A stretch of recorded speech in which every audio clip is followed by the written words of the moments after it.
This is me Zulfikar and watching my channel Zulfikar Tech. So guys, in today video I will discuss you a very amazing and wonderful topic: e-commerce in Pakistan, pandemic, inflation and resilience. Let's start my video.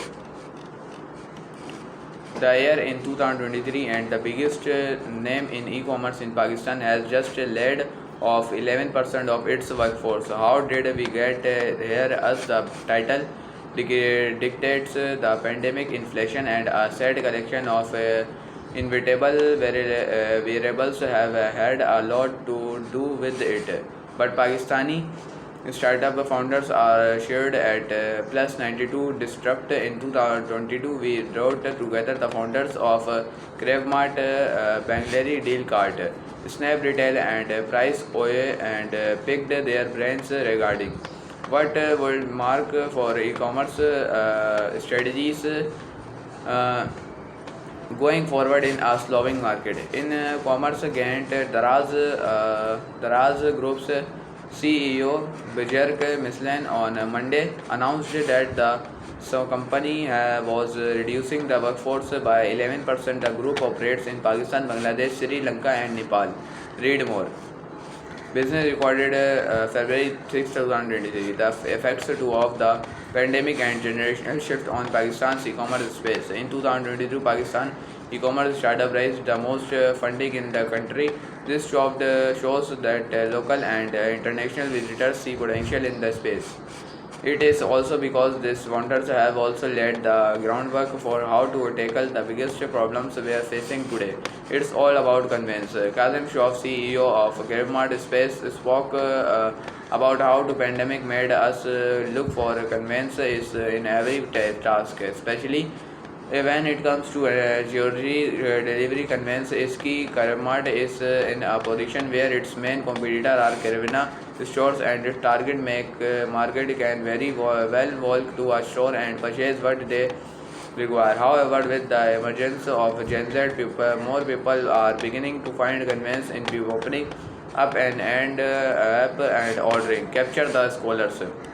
DealCard is an example of an e-commerce platform that is going after the middle or lower middle income bracket, ideally those who haven't transacted on e-commerce platforms before. How do you secure that market? Well, COVID has definitely made it much easier to do that. The pandemic had us all scrolling thought Facebook, Twitter, TikTok and YouTube advertising to them and getting them to start buying online. Use deal cards, big idea. As a result, COVID has helped shepherd a potential audience for the grocery focused e-commerce ad, B2B and not B2B.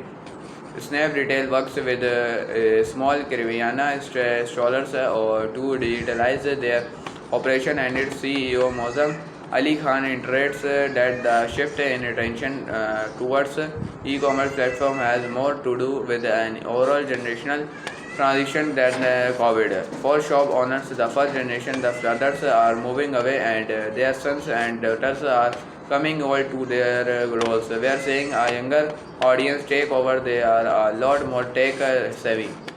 Hence, when Snap Retail gets down to developing its service, the conversation with store owners is easier. Driving habitual changes is also a lot more sustainable.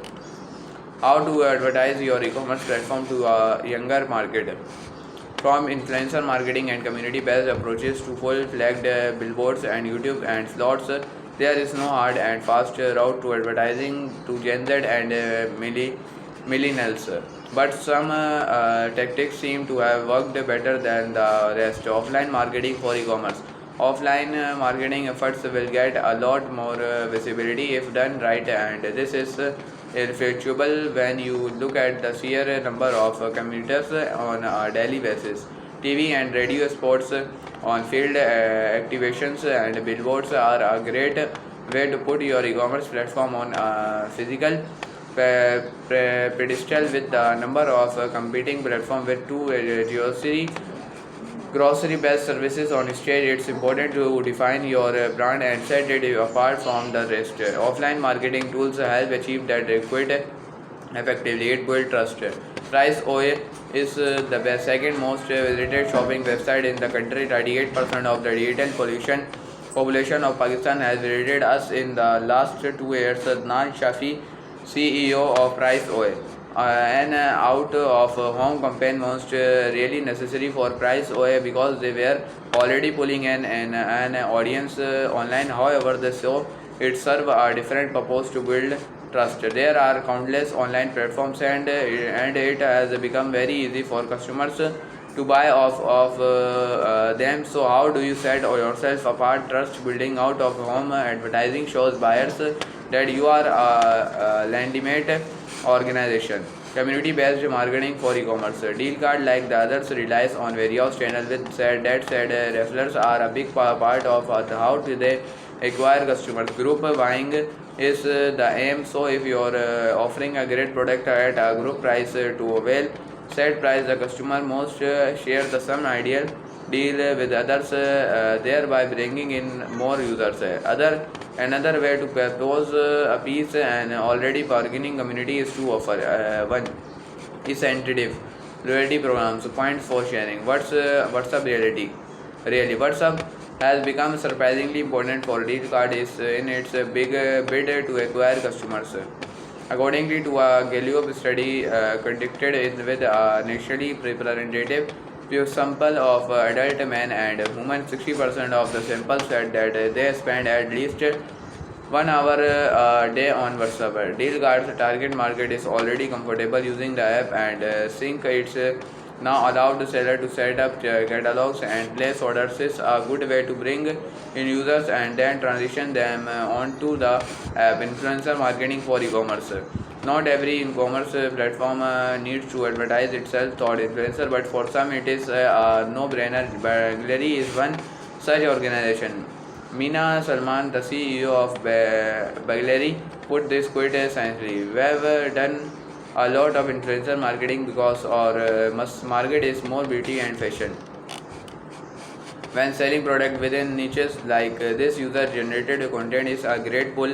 Showing people videos where real humans use the product in your catalog is a sure shoot where to bring more people into your sales funnel. Additionally, the result of an influencer marketing campaign are easily measurable through social media insights and data. High World Radar is COVID. Even towards the end of the first wave of COVID, Pakistanis consumers were still skeptical of buying online. The world still want to go out and see the product before they buy. Meena Salman spoke about mixing her influencer marketing strategy with a host of other out of home and digital strategies. This also includes an event catering to her target market, Glam Fest. Granted, that events such as Glam Fest were of course held offer after the world had successfully taken COVID. There used to be a lingering feeling, come rain, shine, or global pandemic we like to see before we buy. Now Pakistanis are becoming comfortable with shopping online, but we aren't quite there yet. This is also why pop-ups like the Commons Karachi Eat and others have become so big of late. The mix of offline and online efforts. It's never going to be an easier or solution. It will always be a mix of both offline and online efforts. So for instance, according to Qasim, shop can conduct offline campaign every 3.4 months to build a base of customers. One and case once they start buying from you, it's essential to use social media, email, newsletter, and other tools to retarget them and keep them coming back. Caveats.